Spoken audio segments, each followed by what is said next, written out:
quand parmi les tempêtes, au sommet brûlant de Sina, jadis le plus grand des prophètes gravait les tables de Juda. Pendant cet entretien sublime, un nuage couvrait la cime, mont inaccessible aux yeux, et tremblant au coup d'honneur, Juda couché dans la poussière, vit ses lois descendre des cieux. Ainsi les sophistes célèbres, dissipant les fausses clartés, du tir du sein des ténèbres, d'éblouissantes vérités. Ce voile, qui des lois premières, couvrait les augustes mystères, se déchire et tombe à ta voix, et tu suis ta route assurée, jusqu'à cette source sacrée, où le monde a puisé ses lois. Assis sur la base immuable, l'éternelle vérité, tu vois d'un œil inaltérable les phases de l'humanité. Secoués de leur gond antique, les empires, les républiques s'écroulent en débris épars. Tu ris des terreurs où nous sommes, partout où nous voyons les hommes. Un dieu se montre à tes regards, en vain par quelques faux systèmes. Un système faux est détruit par le désordre à l'ordre même. L'univers moral est conduit, et comme autour d'un astre unique, la terre dans sa route oblique, qui crie sa route dans les airs. Ainsi par une loi plus belle, ainsi la justice éternelle est le pivot de l'univers. Mais quoi, tandis que le génie te ravit si loin de nos yeux, les lâches charmeurs de l'envie te suivent jusque dans les cieux. Crois-moi, dédaigne d'en descendre, ne t'abaisse pas pour entendre. C'est bourdonnement des tracteurs, poursuis ta sublime carrière, poursuis le mépris du hier et l'épanage des grands cœurs, objet de ces amours frivoles. De là tu pas vu tour à tour se forger de frêles idoles, ils adorent et brisent en un jour. As-tu pas vu son inconstance, de l'héritage croyance, éteindre les sacrés flambeaux, brûler ce qu'adoraient ses pères, et donner le nom de lumière à l'épaisse nuit des tombeaux. De quoi ses antiques reines, mais par d'autres tyrans flattés, tout meurtri du poids de ses chaînes. L'entends-tu crier liberté dans ses sacrilèges caprices? Le vois-tu donnant à ses vices les noms de toutes les vertus, traîner Socrate aux gémonies pour faire en des temples impies l'apothéose d'Anitus, si pour caresser sa faiblesse sous les pinceaux adulateurs tu parais du nom de sagesse, les leçons de ses corrupteurs. Tu verrais ses mains avilies arrachant tes palmes flétries de quelques fonds déshonorés, les répandre sur ton passage, échangeant la gloire en outrage, t'offrir un triomphe abhorré, et loin d'abandonner la lice où ta jeunesse a combattu. Tu sais que l'estime du vice est un outrage à la vertu, tu t'honores de tant de haine, tu plains ces faibles cœurs qu'entraîne le cœur de leur siècle égaré, et seul contre le flot rapide tu marches d'un pas intrépide, au but que la gloire a montré, elle est torrent, fils de l'orage, en roulant du sommet des monts, s'il rencontre sur son passage un chêne, l'orgueil des vallons, il s'érite, il écume, il gronde, il presse les plis de son onde, l'arbre vainement menacé, mais debout parmi les ruines, le chêne aux profondes racines demeure, et le fleuve a passé. Vois donc les mépris de ton âge, sans être jamais rebuté, retrempe ton mâle courage dans les flots de l'adversité, cette lutte qui s'achève, que la vérité soit ton glaive, la justice ton bouclier, va, dédaigne d'autres armures, et si tu reçois des blessures,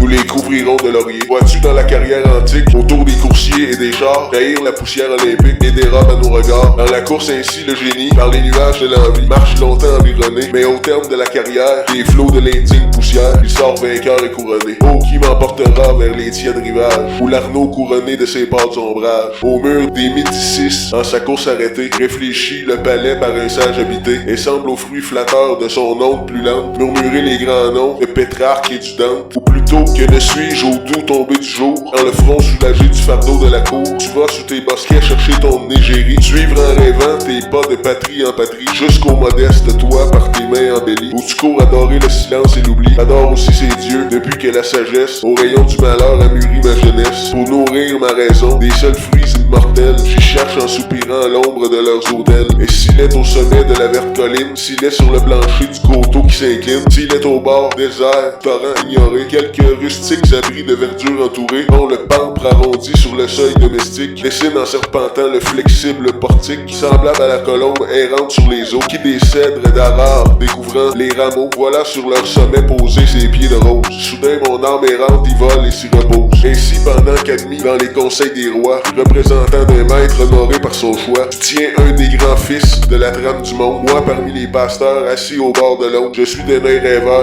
les barques sur les eaux, j'écoute les soupirs du vent dans les roseaux, nonchalamment couché près du lit des fontaines, je suis l'ombre qui tourne autour du tronc des chênes, où je grave un vain nom sur l'écorce des bois, où je parle à l'écho qui répond à ma voix, dans les vagues azur, contemplant les nuages, je laisse errer comme eux des flottantes images, la nuit tombe et le temps de son doigt redouté me marque un jour de plus que je n'ai pas compté, quelquefois seulement quand mon âme oppressée, sans en rythme nombreux déborder ma pensée, au souffle inspirateur du soir dans les déserts, ma lyre abandonnée exhale encore des vers, j'aime à sentir ces fruits d'une sève plumeuse, tomber sans qu'on les cueille au gré de la nature, comme le sauvageon secoué par les vents, sur les gazons flétris de ses rameaux mouvants, laisse tomber ces fruits que la branche abandonne, et qui meurent au pied de l'arbre qui les donne, il fut un temps peut-être où mes jours mieux remplis, par la gloire éclairée par l'amour embelli, et fuyant loin de moi sur des ailes rapides, dans la nuit du passé ne tombe tombait pas si vite. Aux douteuses clartés de l'humaine raison, égaré dans les cieux, sous les pas de Platon. Par ma propre vertu, je cherchais à connaître si l'âme est en effet un souffle du grand être, si ses rayons d'hiver dans l'argile enfermée doit être par la mort éteint ou rallumé, s'il doit, après 1000 ans, revivre sur la terre, ou si changeant 7 fois de destin et de sphère, et montant d'astre en astre à son centre divin, d'un but qui fuit toujours, il s'approche sans fin. Dans ces changements, nos souvenirs survivent,